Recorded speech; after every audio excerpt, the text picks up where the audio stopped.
सबसे पहले समझते हैं कि GA3 आखिर है क्या। इंसानों की तरह पौधों में भी प्राकृतिक रूप से ग्रोथ हार्मोन्स होते हैं, लेकिन जब अत्यधिक गर्मी, सूखा या बीमारी आती है तो पौधा तनाव में चला जाता है और ये हार्मोन बनना बंद हो जाता है। जब हम बाहर से जिब्रालिक एसिड का स्प्रे करते हैं तो ये दो मुख्य काम करता है।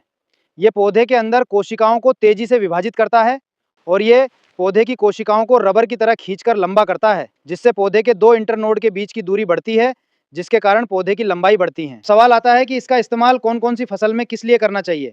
सोयाबीन में पौधे की लंबाई बढ़ाने के लिए, गन्ने की पोरियों की लंबाई बढ़ाने और धान या गेहूं में बालियों को लंबा करने के लिए ये सबसे अचूक उपाय है। फलदार फसलें, अंगूर, पपीता, अनार तब इसका छिड़काव करने पर फलों का आकार और चमक बढ़ाता है। सब्जियों में टमाटर, बैंगन, मिर्च और लौकी में ये का वजन और साइज तेजी से बढ़ाता है। जेब्रालिक एसिड दो रूपों में मिलता है, लिक्विड और पाउडर।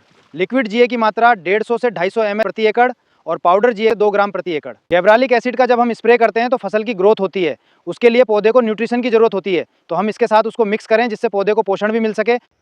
जेब्रेलिक एसिड के साथ कोई भी सोल्यूबल फर्टिलाइजर को उपयोग कर सकते हैं।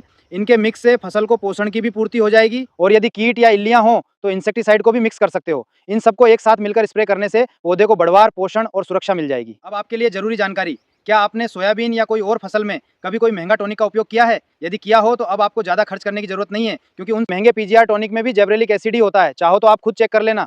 उनको उपयोग करने से अच्छा है आप खुद कम खर्च में फसल की ग्रोथ कर सकते हैं जेब्रेलिक एसिड का उपयोग करके।